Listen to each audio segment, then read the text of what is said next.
မမေတို့ရေကလေးငယ်လေးတွေကို YouTube ပြတာခုနောက်ပိုင်းဘာကြောင့်သတိထားဖို့လိုလာပြီလဲဆိုတာကိုကျမကိုယ်တိုင်ကြုံတွေ့ခဲ့ရတာလေးနဲ့အတူမျှဝေပေးချင်ပါတယ်။ကျမကတော့သားလေးကိုအသက်2နှစ်အထိခိုးခိုးမယ်လွန် ABC သချင်းတွေကိုကျမအလုပ်လုပ်တဲ့အချိန် Screen Time ဆိုပြီးတော့တစ်နာရီခွဲလောက်က YouTube ပြလေးရှိရပါတော့။ကျမသားလေးကခောက်ဆွဲအရန်စားတဲ့ကလေးပါ။ဒါပေမဲ့တရက်ကျတော့ကျမကလေးကခောက်ဆွဲလုံးဝရုတ်တရက်မစားတော့ပါဘူး။ဘာကြောင့်မစားတော့လဲဆိုတာမသိပေမဲ့သူ့ကိုမေးလိုက်တဲ့အခါသူကကလေးလေးဆိုတာပဲကျမကိုပြောတယ်။တခြားဘာမှမေးလည်းမပြောနိုင်သေးတဲ့အရွယ်ဆိုတော့ကျမကသူမစားချင်တော့လို့ဆိုပြီးတော့ကောက်ချက်ချခဲ့ပါတယ်။နောက်ရက်ကျမှကျမကြည့်လိုက်တဲ့အခါသူကြည့်နေတဲ့ YouTube ဗီဒီယိုတစ်ခုမှာကလေးငယ်လေးကိုခောက်ဆွဲနဲ့ပြုတ်လုထားပြီးတော့ခောက်ဆွဲကိုဇွန်းနဲ့ယူစားတိုင်းကလေးကတွေးထွက်ပြီးငိုနေတာကိုပုံဖော်ထားတဲ့ AI generated video ဖြစ်နေပါတယ်။အဲ့ဒီနေ့မှာပဲကျမကလေးကိုအရန်စိတ်ပူသွားတယ်။ဒီဗီဒီယိုကိုကြည့်ပြီးနောက်မှသူခောက်ဆွဲမစားတော့တာနဲ့ဆက်ဆက်နေရဲဆိုတာရဲ့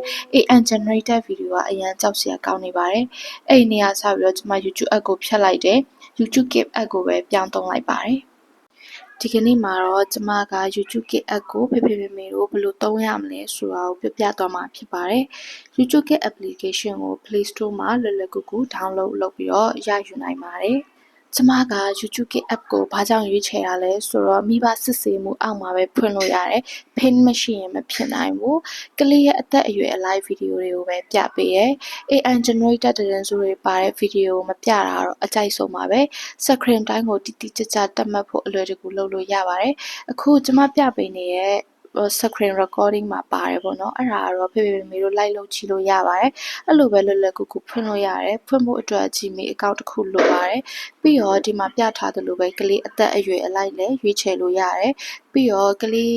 အတွက်အဲ့ထဲမှာကိုကလေးရဲ့အသက်မွေးလကိုဖြည့်ပေးလိုက်ရုံပဲပြီးတော့ကလေးရဲ့နာမည်ပေါ့နော်အဲ့ဒါကိုမှနာမည်အစစလုံးမဖြစ်ဖြစ်ထည့်လိုက်လို့ရပါတယ်ပြီးတော့အဲ့မှာသူက preschool လာသူအသက်အရွယ်အလိုက်ရွေးချယ်ခွင့်ပေးရပေါ့နော်အဲ့ဒီနောက်ကို